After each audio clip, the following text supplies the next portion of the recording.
Friends, ఈ వీడియోలో 25,000 రూపాయల లోపు ఉన్న బెస్ట్ మొబైల్స్ గురించి అయితే చెప్తాను. ఇప్పుడు నేను చెప్పే మొబైల్స్ అన్ని కూడా best value for money products అన్నమాట. అండ్ ఈ మొబైల్స్ అన్ని కూడా ఇంతకు ముందు మనకి 30 నుండి 32, 33 వేలు బడ్జెట్ లో ఉన్న మొబైల్స్ అన్నమాట. ప్రెసెంట్ ఇప్పుడు వీటి ప్రైస్ అయితే డ్రాప్ అయిపోయింది, 25,000 రూపాయల బడ్జెట్ లోకి అయితే వచ్చేసినాయి అనమాట. సో ఆ మొబైల్స్ గురించి అయితే ఇప్పుడు నేను చెప్తాను. అండ్ ఇంతకు ముందు మనకి IQ Z9S Pro and Moto H50 Fusion and ఇంకా మనకి పోకో X6 Pro ఇవన్నీ కూడా మనకి 25,000 రూపాయల లోపు అయితే వచ్చేవన్నమాట.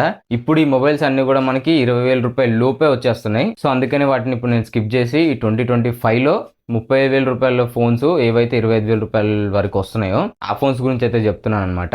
ఇందులో ఫస్ట్ వన్ వచ్చేసి OnePlus Nord 4 అనమాట. ఈ మొబైల్ మనకి Snapdragon 7+ Gen 3 ప్రాసెసర్ అయితే వస్తుంది and 120Hz OLED 1.5K resolution display అయితే ఉంటుంది. అండ్ ఇంకా ఈ మొబైల్ మనకి LPDDR5X ర్యామ్ తో వస్తుంది అండ్ UFS 4.0 స్టోరేజ్ సపోర్ట్ అయితే వస్తుంది. సో ఇది ఒక ఆల్రౌండర్ మొబైల్ అని చెప్పొచ్చు. ఇందులో మనకి పర్ఫార్మెన్స్ కానీ, బ్యాటరీ కానీ, డిస్ప్లే కానీ అండ్ ఛార్జింగ్ స్పీడ్స్ కానీ అన్నీ ఎక్సలెంట్ ఉంటాయన్నమాట. ఇది మనకు లాంచ్ అయినప్పుడు 33,000 అయితే ఉండేదన్నమాట ప్రైస్. ఈ మొబైల్ ప్రజెంట్ మనకి అన్ని ఆఫర్స్ కలుపుకొని 23,000కి అయితే వస్తుంది అనమాట. 23 నుంచి 25,000 మధ్యలో అయితే వస్తుంది. సో ఈ ప్రైస్కి మొబైల్ వస్తే మాత్రం కళ్ళు మూసుకొని తీసుకోవచ్చు. బెస్ట్ మొబైల్ అనమాట ఇది. ఇప్పుడు నేను చెప్పే అన్ని మొబైల్స్లో ఇదే టాప్ 1లో ఉన్న మొబైల్ అనమాట. అండ్ నెక్స్ట్ మొబైల్ వచ్చేసి Realme GT60 అనమాట. ఇది అండ్ OnePlus Nord 4 రెండు ఆల్మోస్ట్ సేమ్ మొబైల్సే, కాకపోతే చిన్న చిన్న చేంజెస్ ఉంటాయి అనమాట. ఇందులో మనకి 5500 mAh బ్యాటరీ ఉంటుంది అండ్ 120W ఫాస్ట్ ఛార్జింగ్ సపోర్ట్తో వస్తుంది. ఇది కూడా మనకి 7+ Gen 3 ప్రాసెసర్తో వస్తుంది. అండ్ ఇందులో కూడా LPDDR5X ర్యామ్ ఉంటుంది, UFS 4.0 స్టోరేజ్ సపోర్ట్తో వస్తుంది. సో ఈ మొబైల్ కూడా ఓవరాల్గా బాగుంటుంది అనమాట. అన్ని స్పెక్స్ ఎక్స్ప్లెయిన్ చేస్తే వీడియో అయితే లెంత్ అయిపోతుంది. సో నేను ఓవరాల్గా అయితే చెప్తున్నాను. ఇందులో మనకి పర్ఫార్మెన్స్ కానీ, కెమెరా కానీ, డిస్ప్లే కానీ మిమ్మల్ని ఎక్కడ డిసప్పాయింట్ చేయదు. అన్నిట్లో బెస్ట్ ఉంటుంది అనమాట. బట్ ఇది బెటరా అది బెటరా అంటే కొంచెం బిల్డ్ క్వాలిటీ ప్రకారం అండ్ యూజర్ ఎక్స్పీరియన్స్ కానీ, బ్రాండ్ వాల్యూ కానీ మనకి OnePlus Nord 4 అయితే బాగుంటుంది అనమాట. అండ్ ఇంకా Realme GT60 ప్రైస్ చూసుకుంటే మనకి అన్ని ఆఫర్స్ కలుపుకొని 25,500, 26,000 ఆ ప్రైస్కి అయితే వస్తుంది. ఆ ప్రైస్కి ది బెస్ట్ మొబైల్ అనే చెప్పొచ్చు ఇది. అండ్ నెక్స్ట్ మొబైల్ వచ్చేసి బెస్ట్ కెమెరా మొబైల్ అనమాట. ఈ మొబైల్ వచ్చేసి Realme 13 Pro Plus అనమాట. ఈ మొబైల్లో మనకి కెమెరాస్ అయితే చాలా బాగుంటాయి. ఈ మొబైల్ బ్యాక్ సైడ్ మనకి ట్రిపుల్ కెమెరా సెటప్ అయితే వస్తుంది అనమాట. 2 50 మెగాపిక్సెల్ కెమెరాస్ ఉంటాయి అండ్ ఇంకొకటి 8 మెగాపిక్సెల్ కెమెరా అయితే ఉంటుంది. ఇందులో మెయిన్ సెన్సార్ వచ్చేసి Sony LYT 701 సెన్సార్ అయితే వస్తుంది అనమాట. ఈ సెన్సార్ లేటెస్ట్ సెన్సార్. ఇందులో ఇమేజ్ ప్రాసెసింగ్ అనేది చాలా బాగుంటుంది. అండ్ ఇంకో కెమెరా వచ్చేసి టెలిఫోటో కెమెరా అనమాట. ఈ సెన్సార్ వచ్చేసి Sony LYT 600 సెన్సార్ అయితే వస్తుంది and 8 megapixel ultra wide angle camera అయితే ఉంటుంది.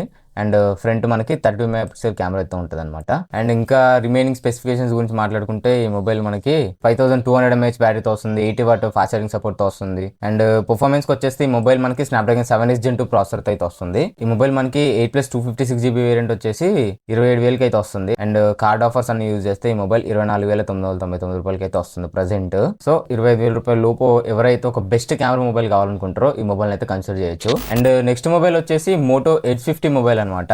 ఇంతకు ముందు ఈ మొబైల్ మనకి 29,000, 28,000 మధ్యలో అయితే ఉండేదన్నమాట. ఇప్పుడు మీరు స్క్రీన్ పైన చూడొచ్చు 24,000కి అయితే వస్తుంది 8+256GB వేరియంట్.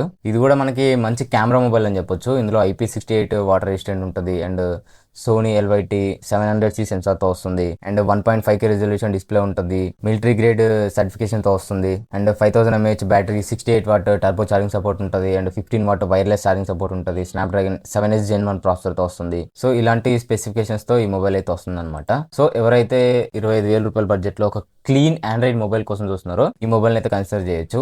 ఇంకా మనకి ఆఫర్స్ టైంలో కొంటే ఇది 20,000 కూడా వచ్చే ఛాన్స్ అవుతుంది అనమాట. అండ్ ఇంకా ఫైనల్ లాస్ట్ మొబైల్ వచ్చేసి Poco X7 Pro 5G mobile అనమాట. ఇది రీసెంట్ గా లాంచ్ అయ్యింది. ఈ మొబైల్ మనకి Dimensity 8400 అల్ట్రా ప్రాసెసర్ అయితే వస్తుంది. ఇది చాలా పవర్ఫుల్ ప్రాసెసర్ అని చెప్పొచ్చు. ఈ ప్రాసెసర్ ని Snapdragon తో కంపేర్ చేస్తే Snapdragon 8+ Gen 1 పర్ఫార్మెన్స్ అయితే ఇస్తుంది అనమాట. ఇంకా ఈ మొబైల్ మనకి 6550 mAh బ్యాటరీతో వస్తుంది, 90W టర్బో ఛార్జింగ్ సపోర్ట్ అయితే వస్తుంది. అండ్ ఇంకా ఇందులో మనకి IP66 and IP68, IP69 water resistant ఉంటుంది. Sony LYT 600 సెన్సార్ ఉంటుంది అండ్ 3200 nits పీక్ బ్రైట్నెస్ అయితే ఉంటుంది. సో ఇలాంటి స్పెసిఫికేషన్స్ అయితే ఈ మొబైల్ వస్తుంది. ఇది ప్రెసెంట్ మనకి 28,000 అయితే చూపిస్తుంది. బట్ ఆఫర్స్ టైంలో ఇది మనకి 24,000, 25,000 ఆ బడ్జెట్లకు అయితే వచ్చేస్తుంది. ఇప్పుడు కూడా మనం క్రెడిట్ కార్డ్ యూజ్ చేసి పర్చేస్ చేస్తే మనకి 3,000 అయితే ఇన్స్టెంట్ గా డిస్కౌంట్ వస్తుంది. సో అప్పుడు 25,000కి అయితే వచ్చేస్తుంది అనమాట ఈ మొబైల్. సో చూసారు కదా, ఇవి ప్రెసెంట్ 25,000 రూపాయల లోపు వస్తున్న బెస్ట్ మొబైల్స్ అనమాట. ఈ మొబైల్స్ లో నువ్వే తీసుకుంటావు బ్రో అని అంటే నేను ఖచ్చితంగా OnePlus Nord CE4 తీసుకుంటా. వీడియో మీకు నచ్చితే లైక్ చేయండి అండ్ ఇలాంటి మరిన్ని ఇన్ఫర్మేటివ్ వీడియోస్ కోసం మన ఛానల్ సబ్స్క్రైబ్ చేసుకోండి. Thanks for watching. By by now.